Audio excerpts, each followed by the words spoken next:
চলে এসেছি একটা বিয়ে বাড়ি ইনভিটেশনের খাবারের মেনু নিয়ে, যেটা তোমরা সবাই খুব ভালোবাসো। আজকে ছিল আমার বন্ধু শুভজিতের রিসেপশন পার্টি, যেটা আমরা এসেছিলাম, খুব এনজয় করেছিলাম। দই বড়া চলে এসেছে, প্রথমে চিকেন কাবাব চলে এসেছে, এটা দুর্দান্ত ছিল। আমি খেয়ে জাস্ট ছিটকে গেছিলাম এই কাবাবটা। নেক্সট দেখতে পাচ্ছি প্রন বাটার ফ্রাই, এটা জাস্ট দুর্দান্ত ছিল। নেক্সট ফুচকা দেখতে পাচ্ছ, অল্প স্বল্প খেয়ে একটু ভার্জিন মোহিততে রনি চুমুক দিল, ওর জাস্ট ফাটাফাটি লেগেছিল। বেবি নান এসে গেছে।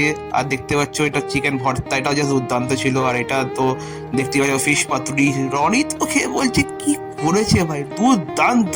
পোলাওটা ঠিকঠাকই ছিল, তারপরে ফিশ ফ্রাইও ছিল। ফিশ ফ্রাই তো রনি 3-4টে এক মেরে নিয়েছে, এত সুন্দর লেগেছে রনির খেতে। জাস্ট দুর্দান্ত, ফাটাফাটি, জাস্ট চমৎকার ছিল। নেক্সট ডে মটন, ঝাল ঝাল লাল লাল মটন, এটা আমি খাচ্ছি, দেখতে পাবো তুলতুলে মটন, জাস্ট এমনি জাস্ট ওফ মাই গড, টু গুড। লাস্টে চাটনি, পাঁপড়, রসগোল্লা, নরেন গুড়ের, আর ছিল সন্দেশ আর পান। ভিডিওটা ভালো লাগছে